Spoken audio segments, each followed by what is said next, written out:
여러분 안녕하십니까? 가장 재미있고 속 시원한 명품 시사 토크를 지향하는 리얼토크 한판입니다.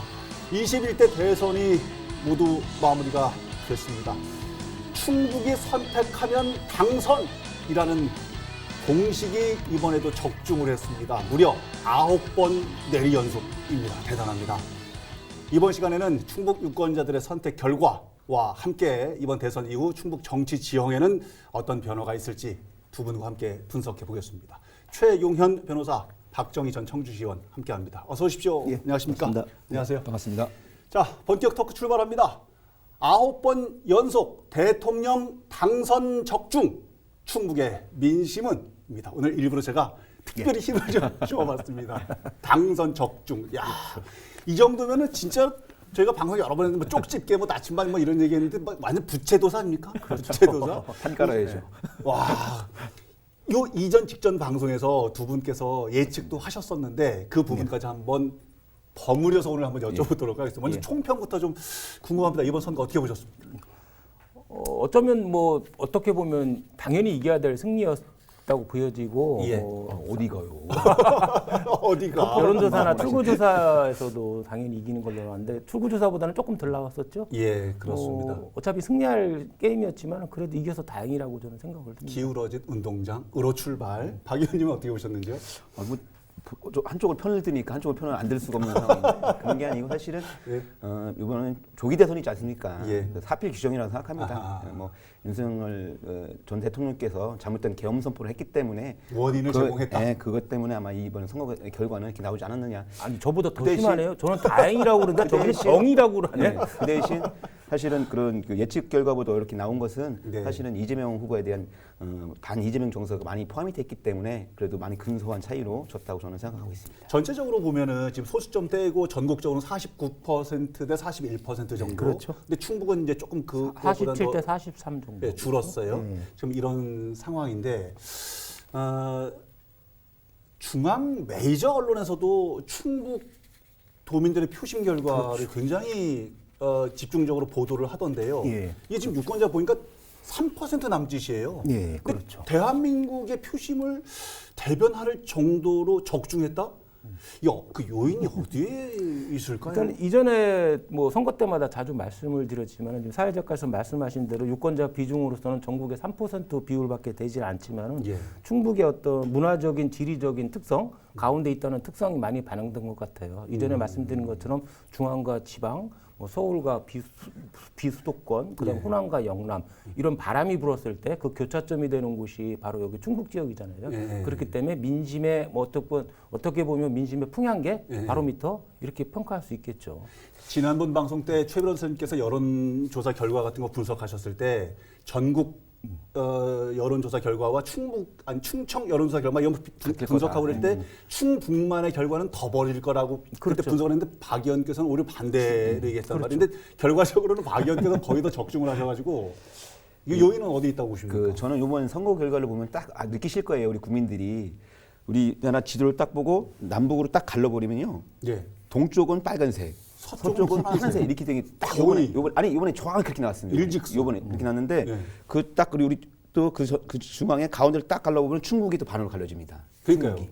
오른쪽으로 그렇기 붙어 있는 때문에 쪽은 오른쪽보다 오른쪽 조금 더 많이 붙어 있고 이게 갈라져 있는데 사실은 딱 갈라져 있는 거 보면 우리 충북 같은 경우는 그래서 동쪽도 아니고 서쪽도 아닌 중앙이기 때문에 이런 표심을 날 수밖에 없다 이렇게 보고 있고요.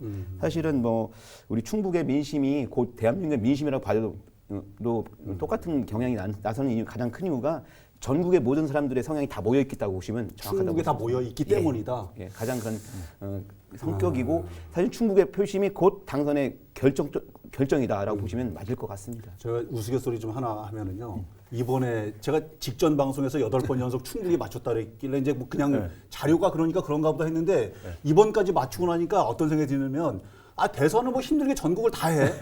충북만 그냥 놓고는 괜찮은 생각이신 것 같은데. 괜찮은 것 같은. 그러다 충청권 후보가 나오면 어떡해? 그럼 골치 아프네. 그럼 달라질 수 골치 있죠. 아프네. 근데 충청북도 내에서도요, 약간 표가 좀 갈리긴 했거든요. 맞습니다. 예.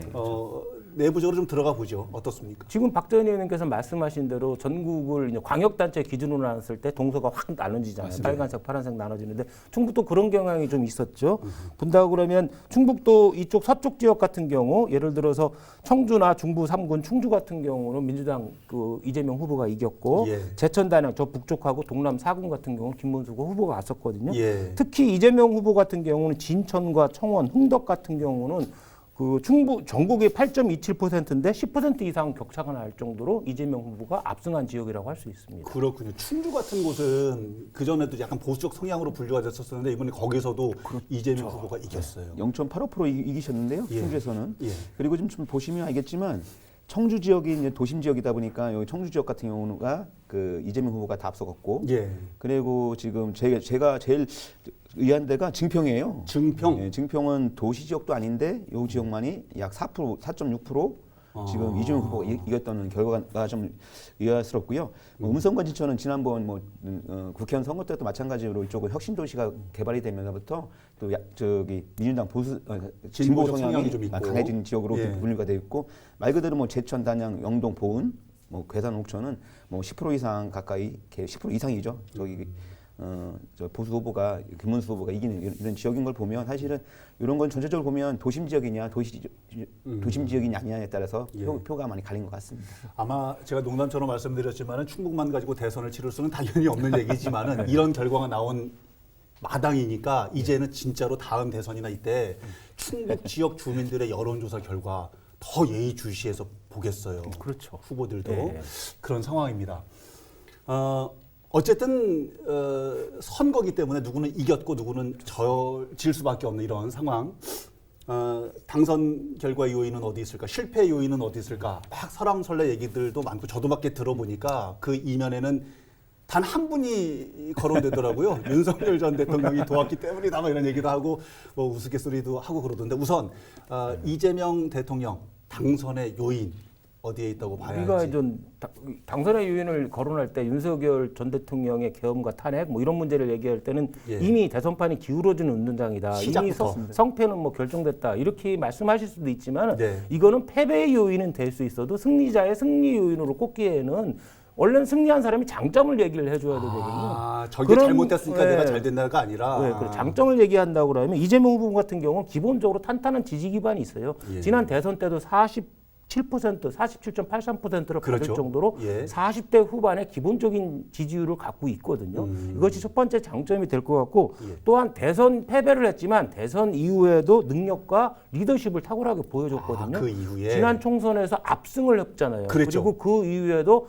당내 분란 없이 잘 이끌어 왔잖아요. 그렇기 때문에 능력이나 그 리더십에서도 탁월함을 좀 보여줬고 그다음에 중요한 건 대선 과정에서 메시지예요. 지난 윤석열 정부에서 가장 문제됐던 게 그 의료 갈등이나 여야 대치 같이 예. 대립과 갈등을 조정해 주는 게 정치의 역할인데 아하. 오히려 윤석열 정부에서는 대립과 갈등을 오히려 증폭시키는 그런 부분이 많았기 때문에 국민들은 정치를 복원을 원했거든요. 조정과 대화와 타협을 추구하는 정치의 복원을 원했는데 이재명 후보가 그분을 딱 바로 직격을 했거든요. 통합. 예. 통합의 정치를 얘기했거든요. 이에 비해서 김문수 후보 같은 경우는 오히려 극우 세력들이 많이 직결을 하면서 아하. 그런 부분에서 많이 벗어난 면이 있었고 이준석 후보 같은 경우는 갈라치기라고 이미지를 벗어나지 못했거든요.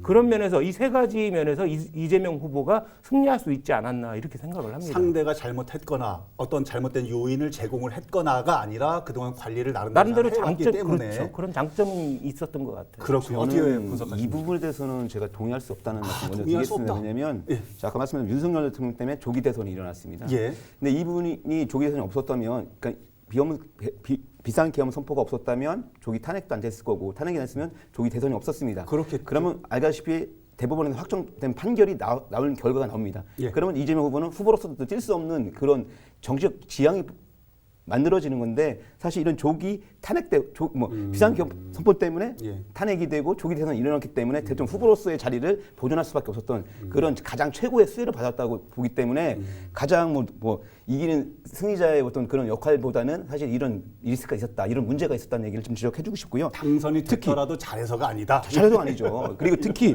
아까 말씀 리더십을 통해서 일정 부분 예. 있지만 지난번 예. 총선 때도 알다시피 민주당이 지금 민주당이 아니라는 거 아닙니까? 민주당이 민주당이 아니면 뭔 당입니까? 이재명 독재당이라는 표현이 많이 있습니다. 왜냐하면 지난번 공천 때도 마찬가지고 지금 예. 일년에 벌어진 모든 일들이 이재명을 위한 모든 사법권에 대한 농단까지도 만들어내고 있는 부분이기 때문에 예. 사실 이런 부분들에서 우리 이재명 대통령께서는 지금부터라도 이런 부분들을 우리 국민들한테 더 이상 보여주시면 안 된다. 그래야지 아하. 국민 통합이 될 수 있고 예. 아까 말씀하신 정치적 화합이 이룰 수 있는 거지 예. 지금 기존에 해왔던 방식대로 간다면 저는 우리나라가 더 큰 혼란이 있을 거라고 생각이 들고요. 다시 한번 말씀드리지만 예. 이재명 대통령 승리 요인은 윤석열 대통령의 말도 안 되는 잘못된 비상경 선거 그러면 때문이다. 다음 질문이 김문수 후보의 패배 원인은 또 뭐예요? 그러면? 그것도 마찬가지로 말씀드리겠습니다. 일단은 윤석열 정부의 들어보죠. 경험 때문에 문제가 있었고요. 예, 그리고 두 번째, 자 윤석열 대통령이 가장 큰 문제입니다. 그다음에 두 번째는 네. 경선 과정이 있었습니다. 경선 과정을 통해서 김문수 후보가 당선이 됐는데 네. 당권을 잡고 있던 그 상권이라 그러죠. 비대위원장이 하시는 권영세 그리고 네. 당 원내대표를 맡고 있던 권성동 권성동 이두 분이 갑자기 후보로 바꾸려고 그랬어요. 아하. 이런 한덕수 전 부분들이 총리. 예, 후보로 바꾸려고 하는 또 오늘 어제 김재원 비서실장이 그런 말씀을 하지 않았습니까? 모든 선거 준비를 한덕수 거로 준비를 했다는 거 아닙니까? 홍보자료부터 해서. 그래서 선거운동도 시작 딱 할 때부터 이틀, 3일이 늦어졌다는 말씀도 있듯이 사실은 이런 그 말도 안 되는 그 지금 뭐랄까 당권을 잡고 있는 분들의 말도 없는 행위들 또 선거 기간 중에는 알다시피 보수 분열이 계속 있었습니다. 예. 한동훈 후보라든가 홍준표 후보 또 보수 분열의 핵심적인 이준석 단일화가 안 됐지 않습니까? 보수 분열의 핵심. 예. 아니 이런 분들이 뭐냐면 사실은 저는 이준석 후보가 끝까지 완주한 것에 대해서 저는 뭐 찬사를 드리고 싶습니다. 네. 그러나 사실은 보수의 큰 빅텐트를 이루려면 핵심이 이준석 후보의 단일화가 필요했는데 이 부분이 이루어지지 않은 것이 결과적으로 김문수 후보가 당선되지 될 수 없었던 가장 큰 이유다. 이렇게 분석을 하는데 그 중에 가장 큰 이유는 윤석열 대통령의 문제가 가장 심각하다. 이렇게 말씀드리겠습니다. 만약에 단일화가 됐더라도 이준석 모든 표가 김문수 후보에게 간다는 보장은 없었지만 여튼 그렇죠. 물리적으로 계산을 해보면은 단일화를 했었으면 어땠을까라는 아쉬움이 남는 부분도 그렇군요. 패배 원인 변호사님 어떻게 보세요? 저는 뭐 보수 분열이거나 보수의 헛발질보다는 예. 헛발질도 아니고 분열도 아닌 것 같아요. 어디 저는 국힘의 극우화나 그 극우하고 절연하지 못한 점을 지적하고 싶어요. 사실 국힘 내부에서 극우라고 할 수 있는 거는 30% 정도밖에 안 되거든요. 국부 내부에서? 나머지 60%는 60 내지 70%는 합리적 보수 세력들이에요. 아하. 그런데 지금까지 보면 윤석열 대통령이나 뭐 쌍권총이나 윤핵관이라는 사람들이 네. 또는 특정 종교 극우 세력들, 아스팔트 극우 세력들과 담합을 해서 국힘을 전행을 했거든요. 그게 지금 말씀하신 대로 이준석 당대표 축출이나 한동훈 당대표 축출 같은 문제, 그 다음에 계엄과 탄핵에 대해서 제대로 의사표명하지 못한 문제, 방조한 문제도 있고, 그 다음에 그 한덕수의 뭐 교체 논란도 있었고, 예. 마지막에 이준석과 단일화도 못했는데 이렇게 극우화되고 극우화 절연을 하지 못하니까 중도층을 흡수하지 못하고 중도층의 외면을 받는 결과가 났지 않았나. 저는 그게 패배 요인 같아요. 지금 국민의힘 같은 경우는 내부적으로도 앞으로 어떤 변화를 모색을 해야겠다라는 얘기들을 뭐 지금부터도 굉장히 많이 나오던데 이런 여러 가지 지적들을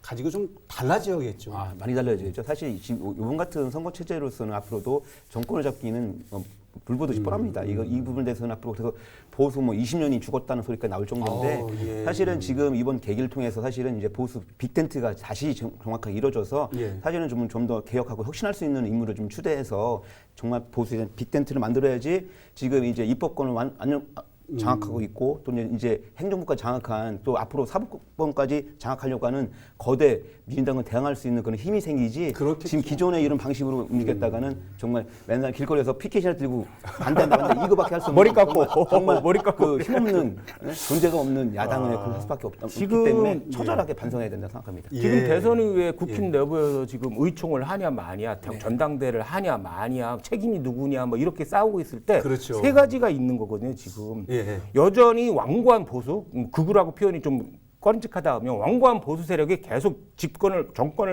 당권을 잡아야 된다. 이런 세력들이 있고 합리적 보수로 이제 대체돼야 된다.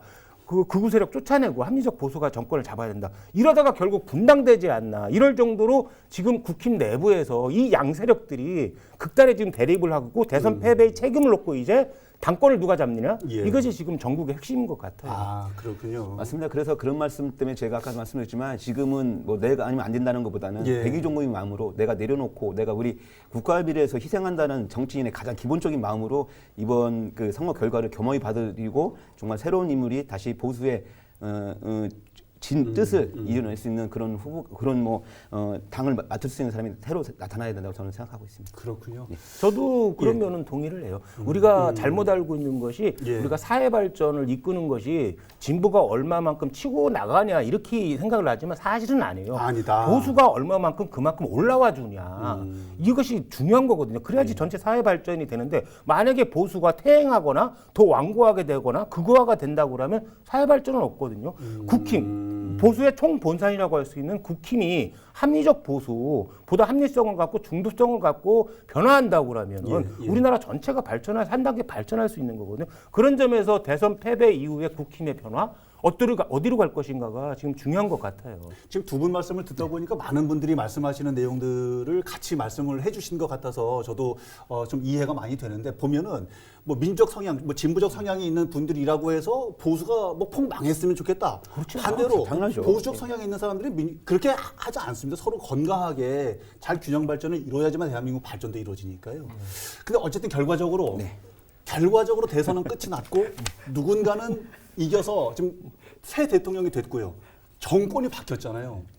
정권이 바뀌면 지역 정치권에도 어떤 영향을 주지 않을까라는 생각하는 사람들이 많이 있죠. 계시거든요. 그 얘기를 두 분께 좀 여쭤보려고 합니다. 두 번째 주제로 넘어가 보겠습니다.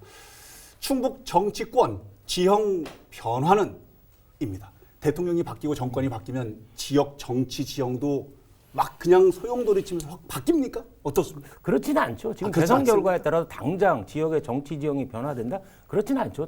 더 중요한 거는 그거보다는 아까도 뭐 일부에서 말씀드렸듯이 국힘의 지금 당권 경쟁, 합리적 보수와 완고한 보수 간의 당권 경쟁에서 과연 국힘이 어떠한 색채로 다시 변하느냐에 따라서 지역의 정치 현실이 그때 가서 이제 변하기 시작할 것 같아요. 저는 그런 것보다는 일단은 대통령이 당선됐기 때문에 이제 아까 말씀드렸지만 승리자분들의 농공 행상이 이루어질 수밖에 없습니다. 예. 특히 이제 향후 다음 지선을 준비하고 있는 분들이 이제 얼마나 많은 분들이 이제 소위 말하는 대통령실에 입성을 할 것인가 또 아니면 장차관에 입성을 할 것인가에 따라서 사실은 그분들의 정치적 위상이 커지는 거거든요. 그 커지는 위상을 갖고 다음 지방선거에 또 도전할 수 있는 부분이 있기 때문에 사실은 그런 부분들을 예의주시할 필요가 있다. 그래서 우리 충북 출신들이 또 얼마나 또 우리 충북의 핵심 과제들 그리고 또 후원 사업들이 이루어지려면 충북의 인재들이 얼마나 중앙에 진출할 수 있느냐. 그렇죠. 이번 기회에 그런 일이 좀 많이 벌어졌으면 좋겠다는 생각을 좀 많이 하고 있습니다. 되시는 인물이 혹시 있습니까? 가장 대표적인 인물이 지금 신용환. 저 서원대교수. 예, 맞습니다. 예. 오, 우리 여기 그래요? 리얼토 컴퍼니에도 출연하셨던 분인데 그럼요. 사실 가장 아마 주목을 받을 분이라고 저는 생각을 하고 이전에 있습니다. 최 변호사님도 혜택을 받을 분이 있다면 그분이라고 지목을 하셨는데 왜 그렇습니까? 가장 중요한 게 뭐냐면 지난번 총선 때 이재명 후보를 지지하면서 사실은 국민의힘에 있다가 이재명 후보를 지지하면서 사실은 오늘 우리 청주 지역의 한국은 공천을 받을 거라고 예측을 했다가 사실은 흥덕구로 요청했는데 공천을 못 받고 안 됐죠. 청원을 올려서 경선을 시켰어요. 근데 경선을 3일 주고 경선을 시켰습니다. 이길 수 없는 경선을 상황이었다. 시켰기 때문에 사실은 이재명 대통령으로서는 아마 좀 마음에 미친 빚이지 않을까라는 생각이 그래요? 들고 있기 때문에 아마 이번 개각이라든가 청와대 대통령실 인선에서 보면 아마 좀 두각을 내지 않을까라는 예측을 조심히 해봅니다. 저는. 조심스러운 예측. 그래요, 알겠습니다. 저는 뭐 오늘의 주제가 대선 결과, 맞습니다. 충북의 대선 결과와 조금 옆으로 나갔어요. 충북 정치 지형의 변화를 얘기했을 때 지금 말씀하신 대로 지방선거 내년 1년도 안 남은 것 같은데 맞습니다. 1년 뒤 지방선거와 연계해서 설명할 수밖에 없는데 저는 이번 충북에서의 대선 결과를 직접적으로 연결시킨다고 그러면 진천과 충주에 좀 주목하고 싶어요. 진천, 충주? 일단은 보수의 텃밭 중에 하나였던 충주에서 패배했잖아요. 졌어요. 조기령 충주시장 같은 경우 지금 도지사 선거를 준비한다고 알려져 있는데 맞습니다. 그리고 이번에 3선까지 그다음에 됐죠. 국힘의 핵심 의원 중 한 명은 이종배 의원한테는 좀 타격이 조금 있을 것 같아요. 거기서 패배를 했기 때문에 보수의 텃밭이라는 지역에서 그런 점에서는 조금 타격이 있을 것 같고 정반대 같은 경우는 진천 같은 경우 압승을 했거든요. 충북 지역에서 최고의 민주당 이재명 후보 표가 나왔거든요.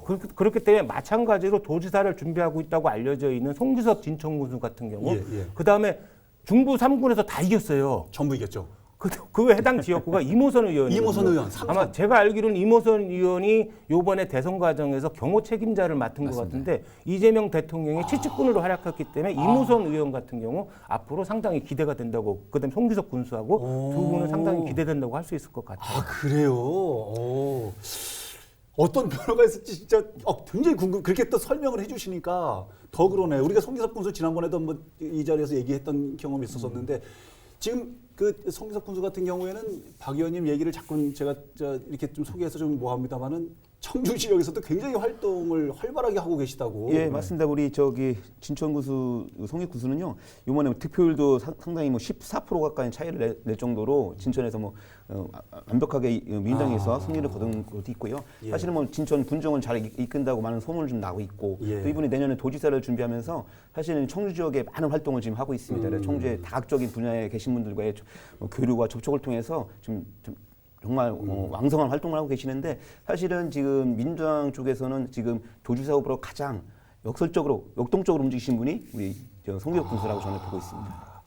많은 시청자분들께서 공감을 하고 계시겠습니다만은 그러나 이 기세가 내년 지방선거까지 가서 또 좋은 결과로 이어질지는 모르는 일이고 그 중간에 이재명 정부가 어떤 성과를 낼지의 여부에 대해서도 여러 가지 변수가 좀 많다는 것. 맞습니다. 또 하나 국민들이 또 도민들께서 좀 약간 갸우뚱하는 부분 중에 하나가요. 정권이 바뀌면 단체장과 그 정당이 좀 달라서 좀 지역 발전이 좀 어려워지는 부분이 혹시 있는 건 아닐까라는 걱정이거든요.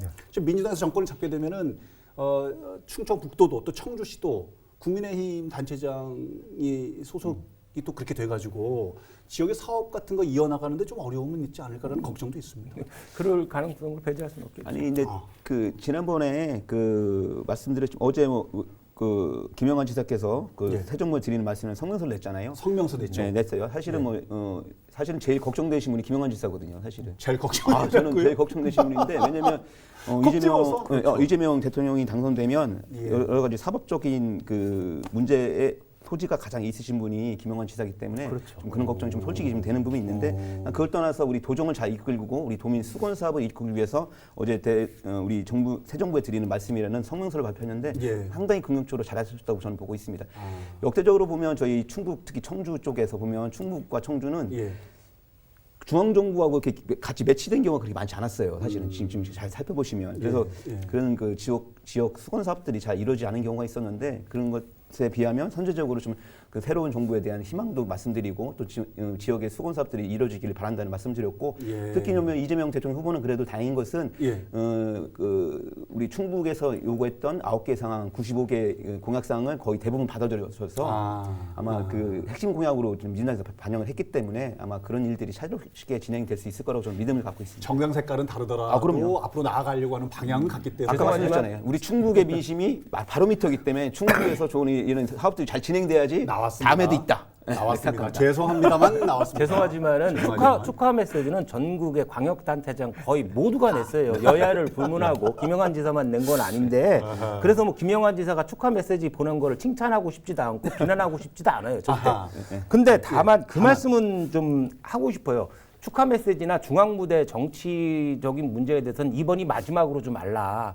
더 이상 중앙무대 정치적 주제 가지고 나서지 말라라고 말씀드리고 싶은데 그 대선 과정에서 윤석열 전 대통령이 영화도 보고 부정선거 영화도 보고 자꾸 메시지도 내고 했을 때 국힘의원들이 뭐라고 한지 아세요? 정말 가만 좀 있어. 그만 좀 짜줘줄래 그랬어요. 그만 좀 짜줘줄래. 짜줘줄래. 저는 죄송한 말씀이지만 김영환 지사님 찐으로 소문났고 향후에 사법 리스크도 엄청나게 생길 수 있거든요.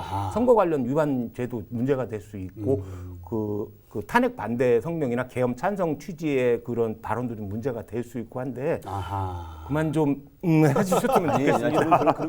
그런 뜻보다는 사실은 우리 지방 자치단체를 책임지는 목민관으로서 사실은 우리 지역 주민들에 대한 수건 사업이라든가 앞으로도 중앙정부가 특히 지방 재정자립도가 낮은 우리 충북 입장에서는 사실은 중앙정부의 도움 없이는 할 수 있는 사업들이 그렇게 많지 않거든요. 아니 그런 그러니까 부분에서 우리 충북 도민을 위해서 일할 수 있는 분들은 더 열심히 해줬으면 좋겠다는 말씀 드리겠습니다. 제가 드리고 싶은 말씀은 뭐냐면 중앙적인 주제.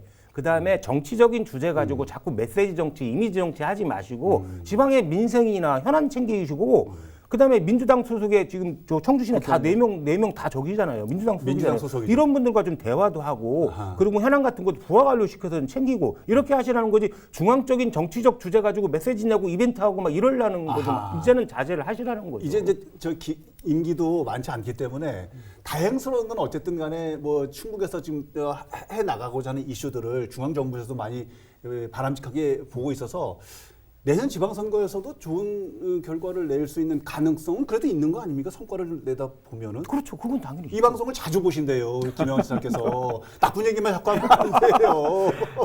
아니 현안 지방 현안 챙기는 건 참 좋으신데. 이게 이제 왜냐면 네. 이 대통령이 바뀌었기 때문에 아까 말씀한 그런 메시지 정치라든가 그런 뭐 그 성향의 정치는 안 하실 것 같고요. 왜냐면 또 그렇게 해봤자 본인한테도 있고 우리 지역에도 도움이 되지 않기 때문에 돌아오는 게 없으니까. 그럼요. 항상 어떤 그런 메시지 정 줄 때는 뭔가 바라는 게 있고 뭔가 얻을 게 있기 때문에 하는 거거든요. 사실 그런 게 바랄 게 없기 때문에 앞으로 그런 좀 걱정하시는 일은 없을 거라고 저는 확신하기 때문에. 갑자기 예전에 그 생각 나네요. 그 청주공항 활주로 뭐 활성화 이런 거 잘 안 될 때 대통령님 저 정말 미쳐 죽겠습니다. 막 이렇게 볼멘 소리도 하고 막 하셨던 메시지. 들어눕겠습니다. 들어놓겠습니다. 뭐, 이제는 누구한테 그 볼멘 소리를 하실지는 모르겠는데. 그다음에 또 이재명 그 김영환 지사 말고 네.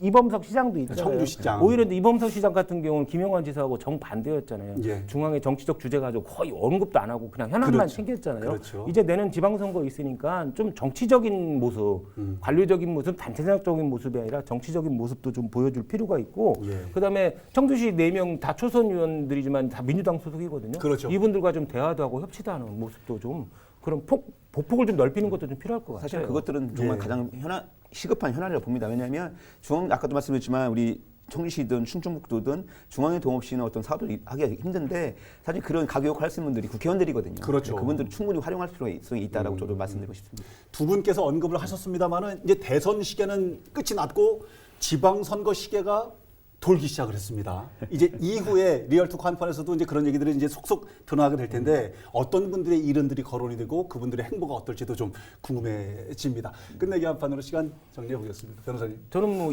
이재명의 금요 만찬이라는 걸 준비해 왔는데 예. 그 스웨덴의 타게 엘란다르라는 유명한 총리가 있어요. 예. 스웨덴이 1945년 2차 대전을 끝나고 갈등이 너무 심했거든요. 빈부 갈등, 노자 갈등, 뭐 계급 갈등 너무 심했는데 이 양반이 46년부터 23년간 총리를 하면서 네. 이것을 다 극복해내고선 스웨덴을 북유럽 최강국, 전 세계 최강의 복지국가, 행복국가로 만들었거든요. 예. 그 방법이 뭐냐면 이 양반이 목요일마다 만찬을 했어요. 여야 대표, 노자 대표들, 지역 간 대표들 불러서 매주 밥을 먹으면서 대화하고 타협하고 조정안을 내놓고 했거든요. 이재명 새 대통령도 금요일마다 좀 여야 대표, 그다음에 뭐 지역 대표거나 문화계 대표거나 갈등하고 있는 노자 대표들, 재계, 노총계 이렇게 만나서 금요일마다 만찬을 좀 하셨으면 좋지 않나 싶습니다. 그래요. 완전 달라진 분위기가 보여질 것 같기도 하고. 정치의 복원이죠, 그게. 우리도 바로. 거기 옆에서 좀 껴서 좀 우리 안 초대 안 해주나? 주는 거 우리 갈등 많은데. 금요 만찬. 아니 갈등이라니요. 늘 그 적당한 즐거움과 행복을 주기 위해서. 아니 우리 초대해달라고. 알겠습니다. 말씀 감사합니다. 박 의원님. 저도 이제 정치 생활 해봤는데 저희가 가장 많이 듣는 말 중에 하나가 옛말에 이런 말이 있었습니다. 보수는 부패에 망하고 진보는 분열에 망한다는 오랫동안 정치 격언이 있었는데 예. 사실 이 말은 이제 완전히 요즘 시대에 맞지 않는 말이 돼버렸습니다. 사실은 좀 보면 저는 요즘에 하는 정치 우리 진보 진영에게는 특히 보면 진보 정권에 대해서 정권을 잡았는데 권력 나누는 걸 참 조심했으면 좋겠다는 말씀을 좀 꼭 말씀드리고 싶고 예. 또 보수는 또 난이 만든다는 이기주의가 아니라 정말 내가 내려놓고 선당우사 특히 백의종군하는 마음으로 정말 정치를 했으면 좋겠다. 그리고 첫째도 둘째도 내 자리 안위가 아닌 국민들의 안위가 중요한 것으로 알고 정치를 했으면 좋겠다는 말씀을 정리해 보겠습니다. 알겠습니다. 말씀 감사합니다. 뭐든지 새 출발에는 잘 될 것 같다는 어떤 그 설렘 같은 게 있잖아요. 이 기분 응원을 해드려야죠. 네, 기분 좋은 설렘이 충북 도민들의 행복으로 꼭 이어지기를 간절히 소망하면서 다음 시간을 기약하겠습니다.